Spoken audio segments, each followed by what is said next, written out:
America पर मुसीबत, कुदरत का कहर। Oh my gosh, oh my God. अब तक के सबसे खतरनाक 2 बड़े हमले, मौत से सीधा आमना सामना। ह्यूस्टन और मायामी अमेरिका के 2 बड़े शहर एक हफ्ते के अंदर अंदर तबाह हो सकते हैं। आप ये सोचने के लिए मजबूर हो जाते हैं कि और कितनी बार हमें इतनी बड़ी प्रॉब्लम्स को झेलना पड़ेगा। बड़े मुश्किल हालात हैं, हवा बहुत तेज है, यहाँ कुछ भी हो सकता है। पहले हरिकेन हार्वी, ये खतरनाक तूफान टेक्सास से जा टकराया। इससे पहले किसी भी तूफान ने अमेरिका में इतनी बारिश नहीं की थी।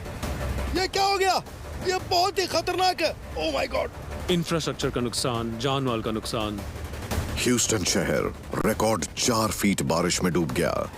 दूसरी तरफ कैटेगरी 5 हरिकेन इर्मा लगभग 300 किलोमीटर प्रति घंटे विंड से कैरिबियन आइलैंड्स को तबाह करता हुआ अपने फाइनल टारगेट फ्लोरिडा में पहुंचा।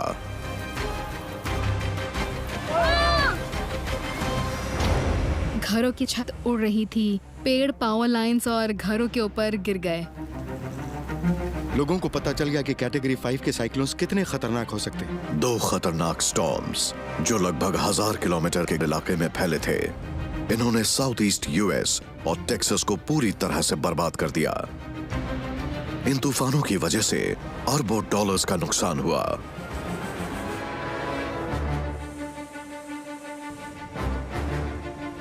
अब scientist I of the storm से डेटा इकट्ठा करके ये पता लगाने की कोशिश कर रहे हैं कि सुपर हरिकेन्स डेवलप कैसे होते हैं, क्योंकि हरिकेन्स अब ज्यादा ताकतवर होते जा रहे हैं। इन स्टॉर्म्स के कैटेगरी 6 में डेवलप होने के चांसेस ज्यादा से ज्यादा बढ़ते जा रहे हैं। 27 अगस्त,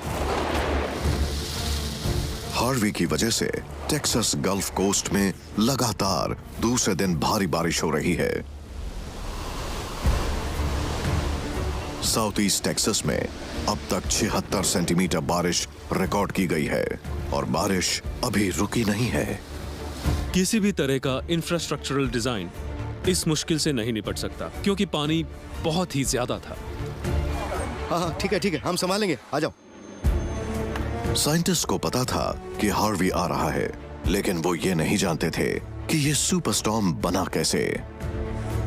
ह्यूस्टन में बहुत ही जबरदस्त बारिश हुई। इस तरह के रेन स्टॉर्म की वजह से खतरनाक बाढ़ आ सकती है। आप कितनी भी कोशिश कर लें, ऐसी प्रॉब्लम को कंट्रोल नहीं कर पाएंगे।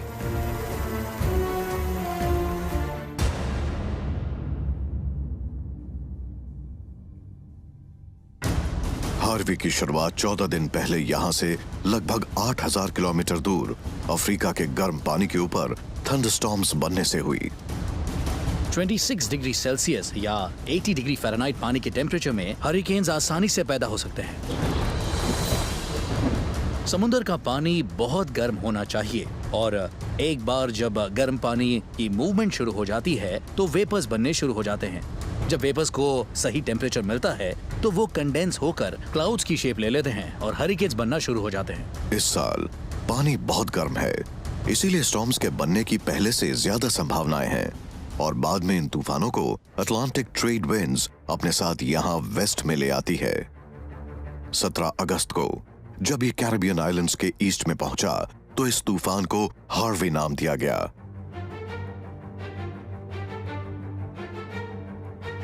ह्यूस्टन के निवासी नहीं जानते थे कि एक खतरनाक चीज उनकी तरफ बढ़ रही है। साइंटिस्ट तक को हार्वी की सही ताकत का कोई अंदाजा नहीं था। पहले हमें इसके बारे में कुछ नहीं पता था, लेकिन जब हार्वी ने युकेटन पेनिनसुला क्रॉस किया तब हमें इसकी असली ताकत का अंदाजा हुआ।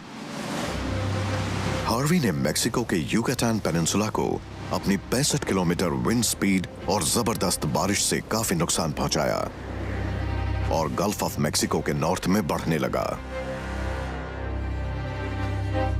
हरिकेन हार्वी जब गल्फ ऑफ मेक्सिको में पहुंचा तो वहां का पानी बहुत ज्यादा गर्म था। पानी का टेम्परेचर लगभग 32 डिग्री सेल्सियस था।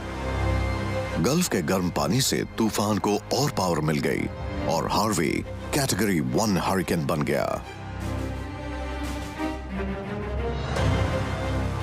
हवाओं की रफ्तार भी लगभग 150 किलोमीटर प्रति घंटे की थी।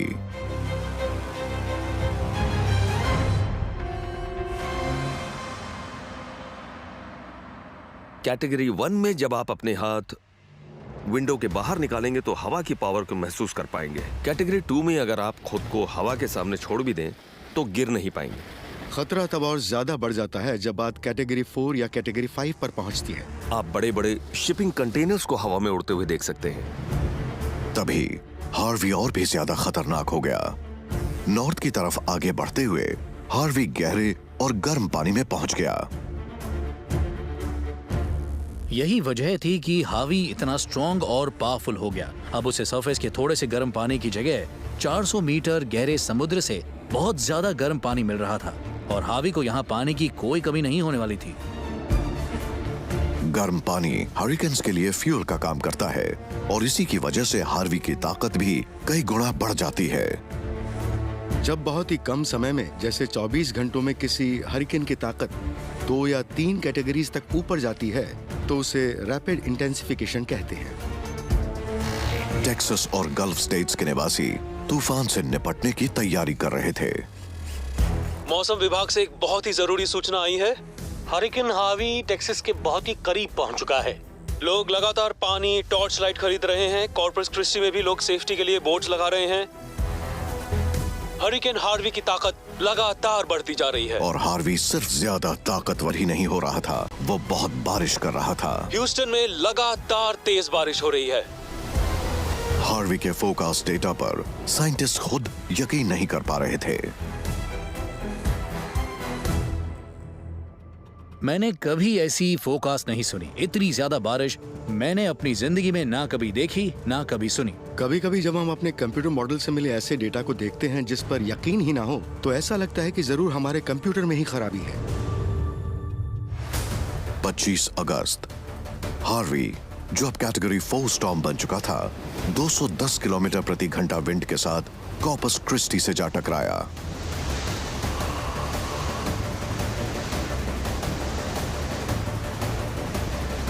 सिर्फ पहले 24 घंटों में ही 60 सेंटीमीटर से भी ज्यादा बारिश हुई।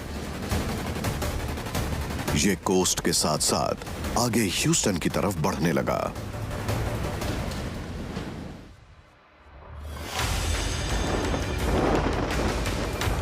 ह्यूस्टन में जब जबरदस्त बारिश शुरू हुई तब उस हरिकेन का सेंटर यहां से 160 किलोमीटर दूर था।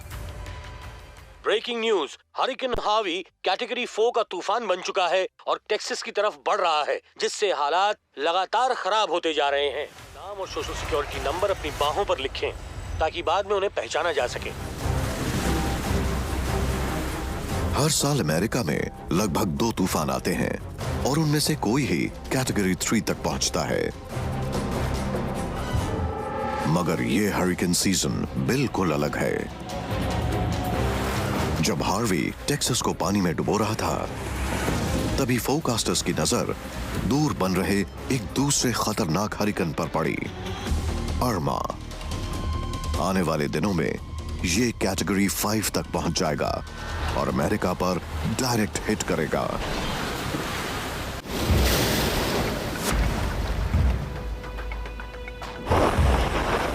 यहां हरिकेन हार्वी टेक्सास को लगातार बर्बाद कर रहा है। पिछले 24 घंटों में ह्यूस्टन के इलाके में 60 सेंटीमीटर से भी ज्यादा बारिश हुई है और इसने आसपास के टाउन्स को तबाह कर दिया है। मौसम विभाग से एक बहुत बड़े तूफान की सूचना आई है। हरिकेन हार्वी टेक्सास की तरफ तेजी से बढ़ रहा है। हालात अभी और खराब होंगे।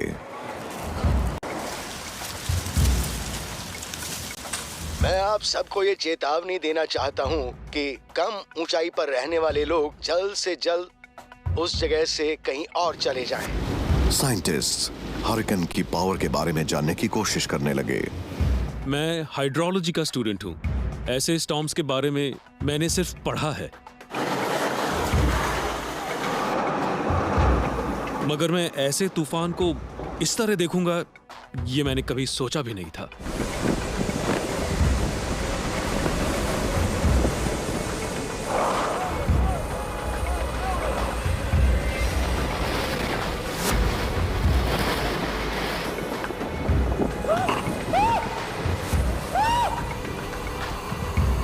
हरिकेन हार्वी की वजह से इतनी बारिश हुई कि उसका अनुमान कोई भी नहीं लगा सकता था। ह्यूस्टन मार्शलैंड पर बना हुआ शहर है। ऐसे शहर के लिए कैटेगरी 1 का स्टॉर्म भी हैंडल करना मुश्किल होता है। हार्वी जैसे सुपर स्टॉर्म की बात तो आप छोड़ ही दें। गल्फ के पानी से हार्वी को लगातार पावर मिलती रही। कोई भी स्टॉर्म एटमॉस्फेयर के जरिए गर्म पानी के वेपर्स को अपनी तरफ खींच लेता है और गल्फ के पानी के कुछ ज्यादा गर्म होने की वजह से हार्वी ने बहुत से पानी को बारिश में बदल दिया।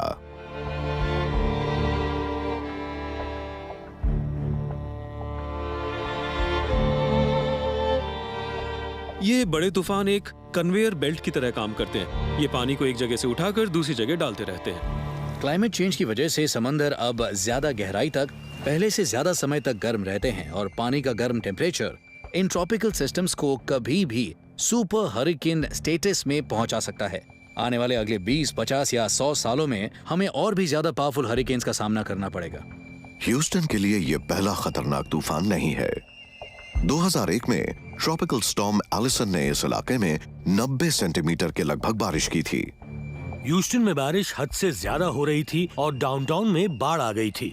डेड बॉडीज तैर रही थीं और आसपास के इलाके भी पानी से भर गए थे। ये तूफान सचमुच बहुत ही खतरनाक रूप ले रहा था। हार्वी। सारी चीजें हवा में उड़ रही हैं। ये क्या हो रहा है? Oh no! ये देखिए।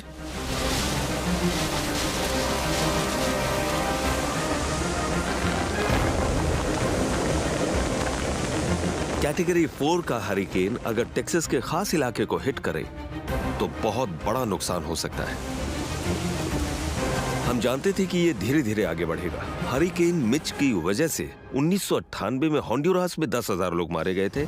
इसलिए हम जानते थे कि जो स्टॉर्म आहिस्ता आगे बढ़ते हुए फ्लैट सरफेस पर लगातार बारिश करता है वो बहुत खतरनाक हो सकता है। उफ, कुछ दिखाई नहीं दे रहा। ओह! बारिश के लगातार गिरने से पूरा शहर तबाही की तरफ बढ़ने लगा। जब इस तरह की बाढ़ आती है तो बहुत सी मुश्किलें अचानक सामने आकर खड़ी हो जाती हैं। और जहां भी पानी और इलेक्ट्रिसिटी का कांटेक्ट होगा वहां तो स्पार्क्स होंगे ही। जब फ्लड वाटर 10 फुट गहरा हो और तेजी से बह रहा हो तो वो बिल्डिंग्स को भी बहा कर ले जा सकता है। इससे ट्रांसफार्मर्स, इंफ्रास्ट्रक्चर, पावर लाइंस सब बर्बाद हो सकते हैं। ज्यादातर सीवर सिस्टम्स ग्रेविटी पर काम करते हैं, मतलब पानी को कहीं ना कहीं बहकर ड्रेन आउट होना होगा। लेकिन अगर हर जगह पानी भरा हो तो वो कहां जाएगा? हैरानगी हुई, मगर फिर ये एक दिन और वहीं पर रहा, फिर अगले दिन भी वहीं पर रहा, अगले दिन दोबारा वहीं पर।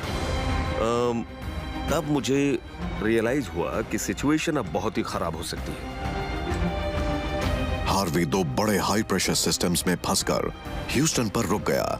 एक सिस्टम उसे ईस्ट में धकेल रहा था तो दूसरा वेस्ट में। हार्वी टेक्सास कोस्ट से मूव नहीं कर पा रहा था। अगर ये जमीन पर चला जाता तो इसे गल्फ का गर्म पानी मिलना बंद हो जाता और हार्वी में मूव करने की एबिलिटी नहीं रह जाती थी। इसीलिए ये 5 दिनों तक वहीं रुका रहा और गल्फ ऑफ मैक्सिको से पानी लेकर लगातार बरसता रहा। ट्रॉपिकल स्टॉर्म एलिसन जिस ह्यूस्टन से टकराया था वो ह्यूस्टन आज के ह्यूस्टन से अलग था। 2001 के बाद से यहाँ की पॉपुलेशन लगभग 25% बढ़ गई है। यह अमेरिका के सबसे तेजी से बढ़ रहे शहरों में से एक है। मार्शलैंड पर अब भी अर्बन डेवलपमेंट का काम चल रहा है। पहले ह्यूस्टन में ऐसी बहुत सारी जगहें थी जहां पानी भरा रहता था, उन्हें वेटलैंड्स कहते थे। डेवलपमेंट की वजह से इन वेटलैंड्स को भर दिया गया था, लेकिन बाढ़ की वजह से इनकी मिट्टी ने पानी को सबसे ज्यादा एब्जॉर्ब किया और उन पर जो घर बने थे उनकी नीचे की मिट्टी नर्म होने की वजह से उन्हें सबसे ज्यादा नुकसान पहुंचा। जहां पहले खाड़ी और फूड प्लेन्स के एरिया थे वहां अब बिल्डिंग्स बन गई हैं। अब पानी आसानी से जमा हो सकता है और जब बारिश के पानी को कहीं से निकलने का रास्ता नहीं मिलता तो ये स्वाभाविक है कि उसका लेवल ऊपर उठने लगता है। आर्मी इंजीनियर्स बहुत पहले से वार्न कर रहे थे कि लोकल इंफ्रास्ट्रक्चर हार्वी जैसे तूफान को नहीं झेल पाएगा। हम बच गए। हमने नहीं सोचा था कि सिचुएशन इतनी सीरियस हो जाएगी। ह्यूस्टन में किसी ने भी पहले इतने खराब हालात नहीं देखे हैं। थैंक गॉड हम बच गए। इस वक्त थोड़ा इमोशनल हूँ, लोगों ने बहुत मदद की। Thank you. अब तक के फोरकास्ट बिल्कुल एक्यूरेट थे और अब ये अनुमान लगाया जा रहा था कि अभी 50 सेंटीमीटर और बारिश होगी। तो ऐसा लगा कि इस शहर का बचना मुश्किल है। बारिश के लगातार गिरने से शहर के 2 पुराने डैम्स टूटने के कगार पर पहुंच गए। ऑफिशियल्स को समझ नहीं आ रहा था कि क्या किया जाए। अगर वो डैम्स को टूटने देंगे तो ह्यूस्टन में एक तरह की सुनामी आ जाएगी, और अगर वो प्रेशर को कम करने के लिए डैम्स के गेट्स को खोलते हैं तो आसपास के घर तबाह हो जाएंगे। अगर आप डैम के गेट्स नहीं भी खोलेंगे तो डैम के पूरी तरह भरने के बाद पानी गेट्स के ऊपर से बाहर बहने लगेगा, और इसलिए गेट खोलना हमेशा ठीक रहता है। बस आपको सही वक्त का पता होना चाहिए।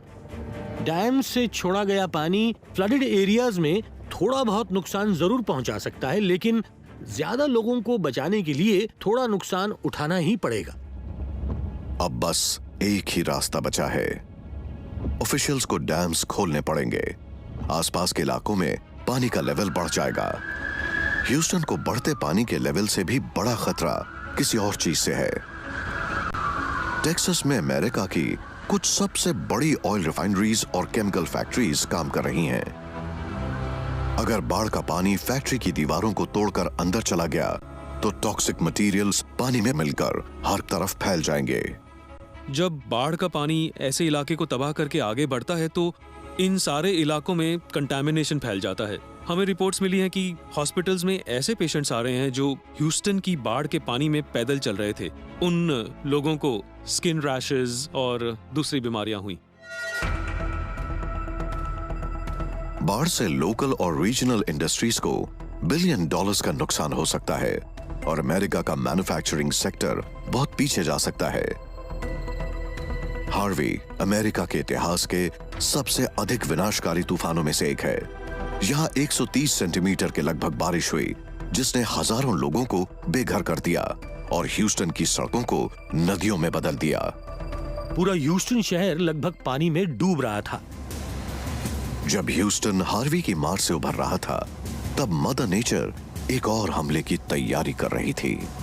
6 सितंबर को 700 किलोमीटर के लगभग फैला कैटेगरी 5 का हरिकेन अर्मा कैरिबियन आइलैंड बारबूडा से जा टकराया। लेकिन हार्वी से बिल्कुल अलग बारिश की जगह इसके 300 किलोमीटर प्रति घंटे की हवाओं ने आइलैंड को तहस नहस करके रख दिया।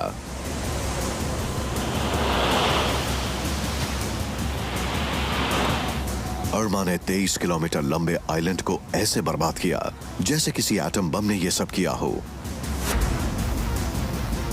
और अब इसके निशाने पर है मायामी।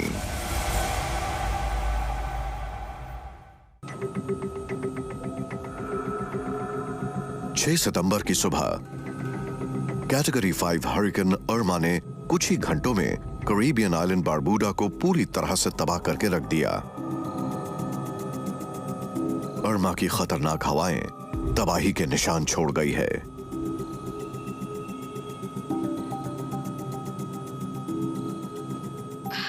कहाँ से शुरू करूँ, क्या कहूँ? मैं सिर्फ इतना ही कहूंगी कि ये भयानक था।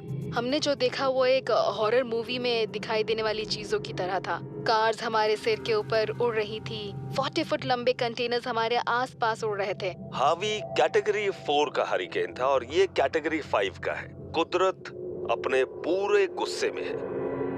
मैं 25 सालों से तूफानों को कवर कर रहा हूँ, पर मैंने ऐसी हालत कभी नहीं देखी। अर्मा ने कई रिकॉर्ड तोड़ दिए। ये पहला ऐसा मॉडर्न हरिकेन था जिसने अपनी कैटेगरी 5 स्ट्रेंथ को 50 घंटों से भी ज्यादा बरकरार रखा। हवाओं की रफ्तार भी 300 किलोमीटर थी और अर्मा की सबसे खास चीज थी उसकी आई, जो लगभग 55 किलोमीटर चौड़ी थी। हरिकेन की आई कुदरत के सबसे शानदार चमत्कारों में से एक है। ये बिल्कुल सेंटर में होती है और इसके चारों तरफ तूफान घूमता है। फिर भी ये पूरे स्टॉर्म का सबसे शांत हिस्सा है। लेकिन इस शांत हिस्से के साथ सबसे इंटेंस और पावरफुल हिस्सा जुड़ा होता है और वो है आई वॉल। स्टॉर्म की आई में भी ड्राई एयर के डाउनड्राफ्ट से काम क्रिएट होता है।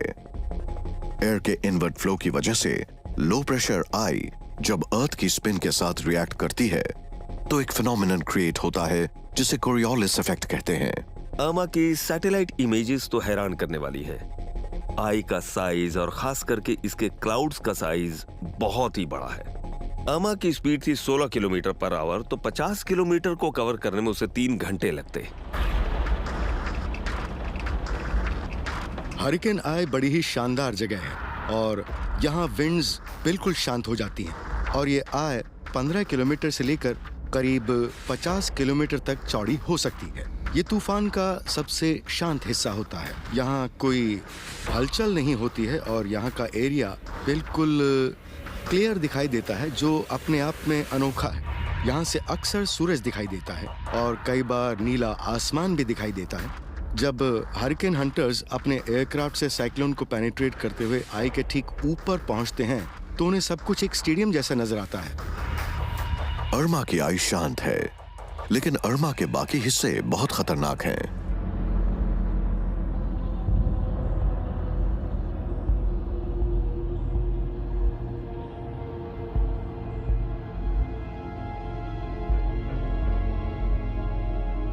साढ़े 600 किलोमीटर वाइड इस स्टॉर्म ने कैरिबियन में जबरदस्त तबाही मचाई हुई है।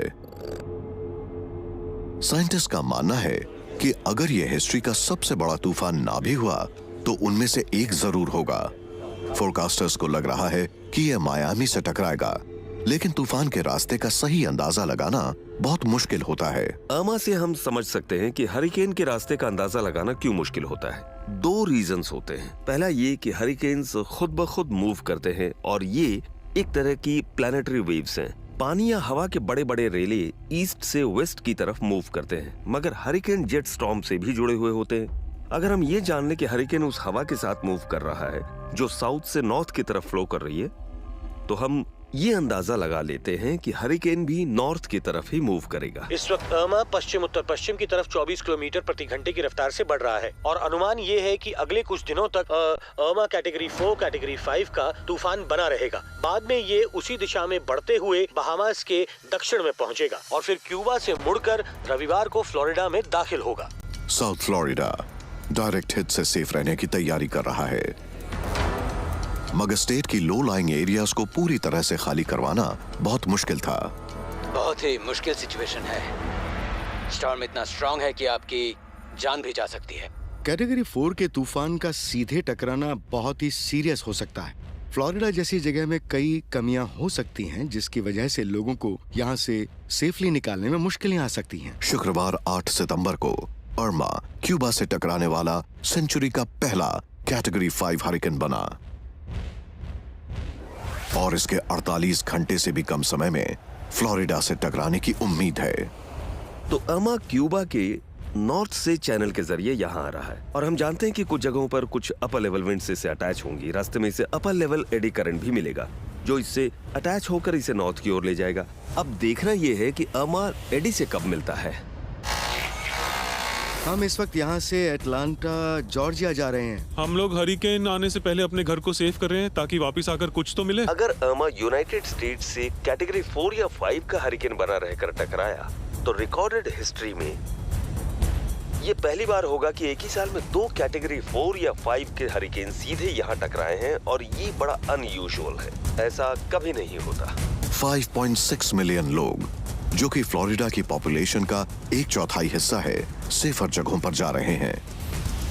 ट्रैफिक प्लानिंग के हिसाब से भी हम इतने ज्यादा लोगों की एक ही समय में और एक ही रोड पर हो रही इस मूवमेंट को कंट्रोल नहीं कर सकते। हमें ये भी नहीं पता कि फ्लोरिडा के ईस्ट साइड के लोगों को मूव करना चाहिए या वेस्ट साइड के लोगों को। वेस्ट साइड के लोगों को मूव करें और बिल्कुल सेफ रहने के लिए यहाँ से कितना दूर जाना चाहिए। ऐसा लग रहा था जैसे हर किसी को यहाँ से निकलना चाहिए।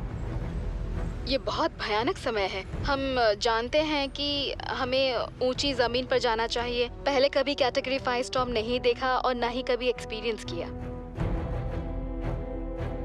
मैं बहुत परेशान हूँ क्योंकि हम नहीं जानते हैं कि ये किस तरफ जाएगा। बस उम्मीद करती हूँ कि ये हमारी तरफ ना आए। एयरपोर्ट्स पर भी बहुत रश है लोग जल्द से जल्द फ्लाइट्स पकड़कर यहाँ से निकलना चाहते हैं। तभी एक और चीज सामने आ गई, हर कोई यहाँ से सेफ नहीं निकल पाएगा। आज 2 दिन पूरे हो चुके हैं, मैं यहीं हूँ एयरपोर्ट पे, कहीं जा नहीं सका। और अब ये कह रहे हैं कि एयरपोर्ट को बंद कर रहे हैं। अब क्या करूँ समझ में ही नहीं आ रहा है। कुछ लोग वहीं रहकर हरिकेन से मुकाबला करना चाहते थे। एक दिन के लिए घर छोड़कर क्यों जाए, जो होगा देख लेंगे। हर कोई जरूरी सामान खरीद रहा है, पानी, ब्रेड, बैटरीज, सब कुछ। पहले हम अर्मा की सही मूवमेंट का अंदाजा नहीं लगा पा रहे थे, लेकिन जब अर्मा ने थोड़ा और वेस्ट की तरफ बढ़ना शुरू किया तो ऐसा लगा कि अर्मा सीधे मायामी को हिट करेगा। ये चीज वाकई परेशान करने वाली थी, क्योंकि हम सोच रहे थे कि ह्यूस्टन के तबाह होने के 1 हफ्ते बाद ही मायामी की बारी होगी। तभी अर्मा पर नजर रखे हुए साइंटिस्ट को एक बिल्कुल अलग चीज दिखाई दी। आई ऑफ द स्टॉर्म में शिफ्ट, जिसने स्टॉर्म को मायामी से दूर फ्लोरिडा वेस्ट कोस्ट की तरफ धकेल दिया।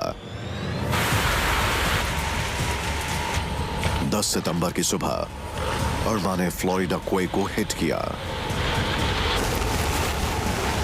कीज से लोगों को निकालने में बहुत समय लगता है, क्योंकि एक ही सड़क बाहर निकलती है। इस वजह से प्रॉब्लम बढ़ सकती है। आपको ऐसा कोई प्लान बनाना पड़ता है जिससे हरिकेन जैसी मुसीबत के आने पर वहां से लोगों को सुरक्षित और जल्दी निकाला जा सके। तबाही शुरू हो गई।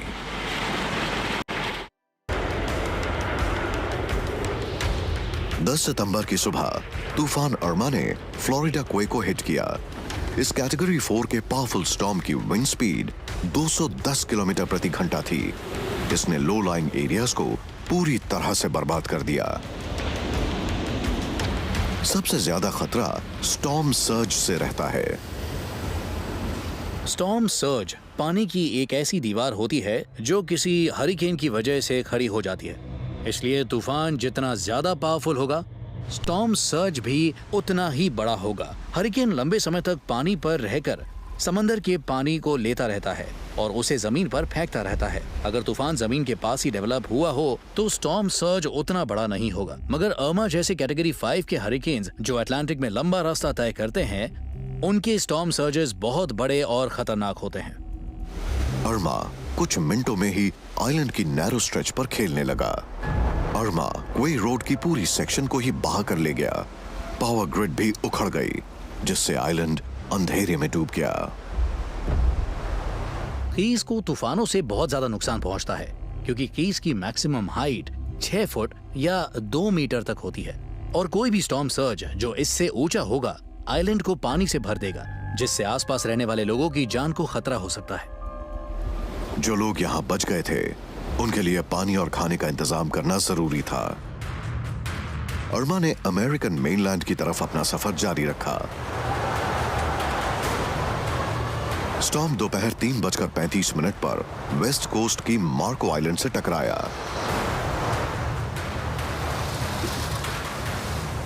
मायामी तबाह होने से बच गया, लेकिन पूरी तरह से नहीं। ओरिजिनली फोरकास्ट ये था कि अर्मा मायामी को हिट करेगा। ये सर्ज उस अर्बन एरिया के लिए खतरनाक और जानलेवा होता। ये स्टॉर्म बहुत दिनों से कैटेगरी 5 में ही था और अब इसके कैटेगरी 4 के बनने से कोई ज्यादा फर्क नहीं पड़ता, क्योंकि इसका बहुत बड़ा और खतरनाक स्टॉर्म सर्ज मायामी को बर्बाद कर देता। और जैसे ही ये मायामी की तरफ अप्रोच कर रहा था तो फोरकास्ट वेस्ट का हुआ।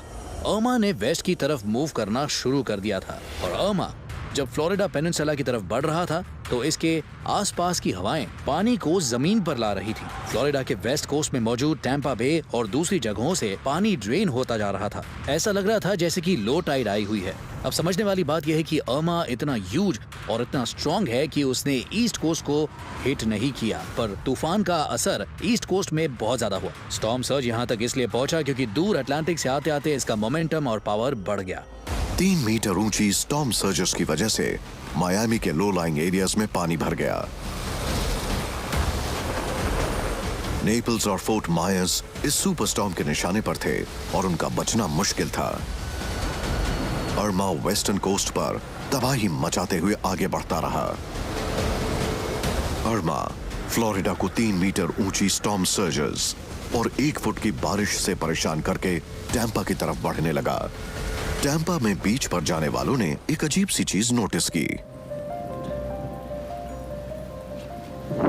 नॉर्मली इस जगह पर हमेशा पानी भरा रहता है, लेकिन अब तो शायद 200-300 मीटर्स तक यहाँ पर कुछ भी नहीं है। और देखिए डॉग्स यहाँ कितना एंजॉय कर रहे हैं। अर्मा समंदर से पानी ले रहा है।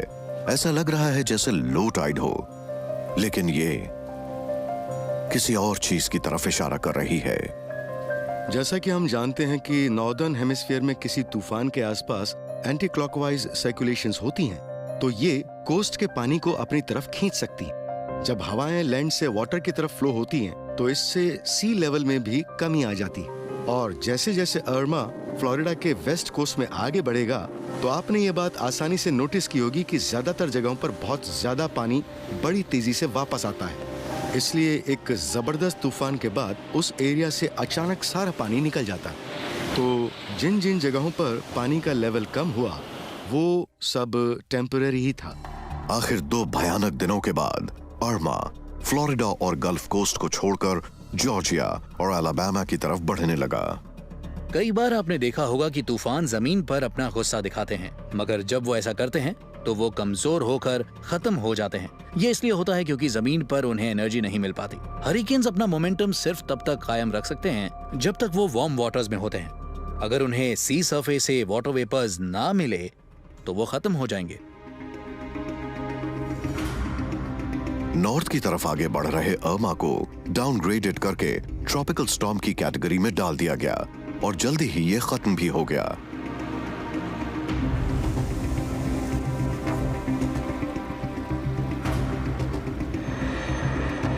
ढाई हफ्ते के अंदर अमेरिका पर 2 सुपर स्टॉर्म्स ने हमला किया। एक्सपर्ट्स को अब उनके द्वारा पहुंचाए गए नुकसान का अंदाजा लगाना है।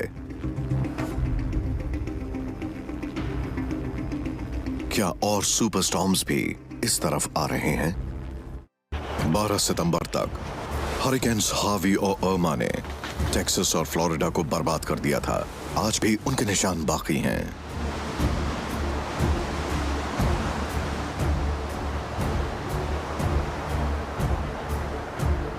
हवाओं के थमने के बाद लोग वापस आए ये देखने कि तूफानों से क्या कुछ बच पाया है। हरिकेन हार्वी ने बारिश के नए रिकॉर्ड्स बनाए। यूनाइटेड स्टेट्स से टकराने वाला यह आज तक का सबसे ज्यादा पानी बरसाने वाला स्टॉर्म था, कुछ 130 सेंटीमीटर, जो अपने आप में एक रिकॉर्ड है। अटलांटिक बेसिन में कोई भी स्टॉर्म हरिकेन अर्मा की तरह लंबी देर तक कैटेगरी 5 को मेंटेन नहीं कर पाया, तो ये भी एक रिकॉर्ड है। अर्मा साइज में सबसे ज्यादा बड़ा था, लेकिन सबसे ज्यादा नुकसान हार्वी ने किया। डिजास्टर मैनेजमेंट कम्युनिटी के लोग उस हरिकेन को ज्यादा खतरनाक मानते हैं, जो दरअसल ह्यूस्टन से टकराया था। ह्यूस्टन से टकराने वाले तूफान का स्टॉर्म सर्ज उतना था जितना हरिकेन कटरीना का था, वो भी ह्यूस्टन शिप चैनल के एरिया तक। मैंने बहुत से लोगों के मुंह से ये बात सुनी है कि ये स्टॉर्म हफ्तों, महीनों या सालों तक यूएस इकोनॉमी को उबरने नहीं देगा, क्योंकि प्लास्टिक और केमिकल्स की इंडस्ट्रियल प्रोडक्शन उसी रीजन में होती है। अभी तक ये क्लियर नहीं हुआ है कि ऐसे डिजास्टर से उबरने में हमें और कितना टाइम लगेगा। हार्वी और अर्मा जैसे हरिकेन्स कभी भी क्रिएट हो सकते हैं। ओशंस और एटमॉस्फेयर में कुछ खास नहीं था। हाँ, ओशंस गर्म थे, मगर ये हरिकेन सीजन भी तो है। मिड सितंबर में समंदर आमतौर पर गर्म होते हैं, इसलिए अगर बहुत अच्छी कंडीशंस मिल जाए, जैसे हाई प्रेशर और लो प्रेशर फील्ड बन जाए और कोई रुकावट ना हो, तो ऐसे स्टॉर्म्स कभी भी बन सकते हैं। अगर वार्म ओशन और फेवरेबल कंडीशंस मिले तो अर्मा जैसे तूफान कभी भी उठ सकते हैं। ग्लोबल वार्मिंग की वजह से समंदर और हवा दोनों ही गर्म हो रहे हैं, तो इनसे भी ज्यादा ताकतवर हरिकेन्स डेवलप हो सकते हैं। स्टॉर्म्स को यही तो चाहिए। गर्म समुद्र से उन्हें ज्यादा एनर्जी मिलती है और वार्म एटमॉस्फेयर की वजह से साइक्लोन ज्यादा पानी होल्ड कर सकते हैं। अमेरिका में इन दोनों हरिकेन्स की वजह से 130 लोगों की जान गई और $500 बिलियन का नुकसान हुआ। हार्वी और अर्मा द्वारा पहुंचाया गया नुकसान अब तक का रिकॉर्ड नुकसान है। बड़े हरिकेन्स में नुकसान, पहले ये अलग अलग तरह के सिस्टम्स को नुकसान पहुंचाते हैं। पावर लाइन सबसे कमजोर कड़ी है, ये सबसे पहले नीचे गिरती है क्योंकि पेड़ इनके ऊपर गिर जाते हैं। हरिकेन्स उस समय आते हैं जब इनके पत्ते निकल रहे होते हैं, पानी उनके ऊपर रुकता है जिससे पेड़ भारी हो जाते हैं और पावर लाइंस पर गिर जाते हैं। पावर लाइन सबसे पहले टूटती है। फ्लड का वाटर लेवल सिर्फ कंस्ट्रक्शन में ही नहीं बल्कि सैनिटेशन प्रॉब्लम्स भी खड़ी कर देता है। जैसा कि सब जानते हैं कि वाटर और सुअर सिस्टम्स रेनफॉल या स्टॉर्म सर्ज से हुई फ्लडिंग के लेवल पर डिपेंड करता है। इनको भी सबसे पहले नुकसान पहुंचता है। जब बहुत सा पानी जमा हो जाता है तो सुअर सिस्टम्स काम करना बंद कर देते हैं। ह्यूस्टन में ऑयल रिफाइनरीज को भी बहुत नुकसान पहुंचा।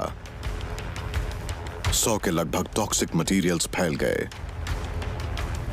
उन्हें साफ करने में अभी काफी वक्त लगेगा। इतनी मुश्किलों का सामना करने के बावजूद भी लोगों ने हिम्मत नहीं छोड़ी। पानी में डूबे ह्यूस्टन शहर में भी लोग दूसरों की मदद के लिए बाहर आए। इस वक्त मैं अपने आप को एक फायर फाइटर या वैसे ही किसी इंसान की तरह मानती हूँ। आम लोग मुसीबत में फंसे लोगों की हेल्प कर रहे हैं, अपनी कार्स में बिठाकर उन्हें अपने घर ले जा रहे हैं, एक दूसरे की मदद कर रहे हैं। मैं खुश हूँ कि मैं एक टैक्सन हूँ, ह्यूस्टन की सिटीजन हूँ।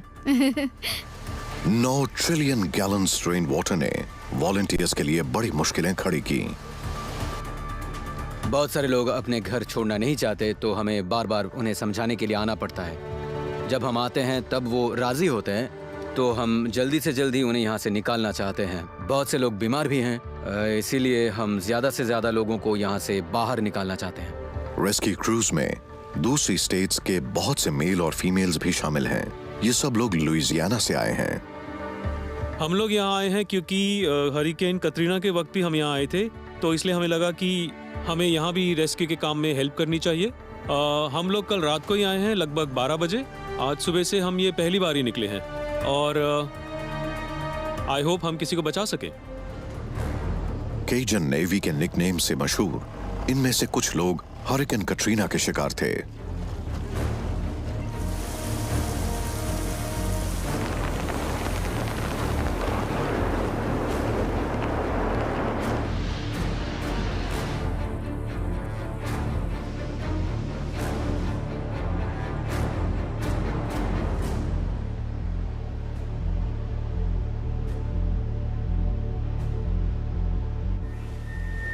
2005 में लुइसियाना को हिट करके उसके अर्बन एरियाज को पानी में डुबो देने वाले हरिकेन कटरीना और हार्वी में क्या फर्क है?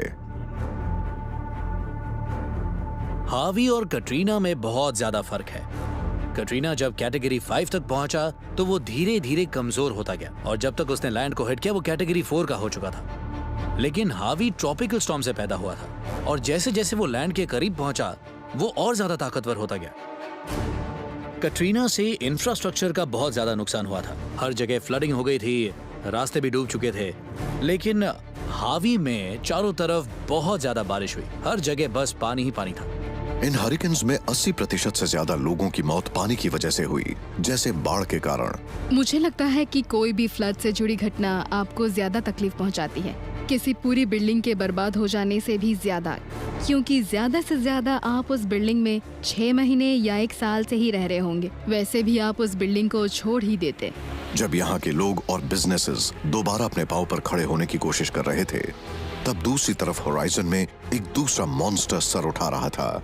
एक नया कैटेगरी 5 हरिकेन मारिया अटलांटिक के पार अपनी तैयारी में लगा है। साइंटिस्ट अब ये सोच रहे हैं कि क्या अब ये एक रूटीन बनने जा रहा है।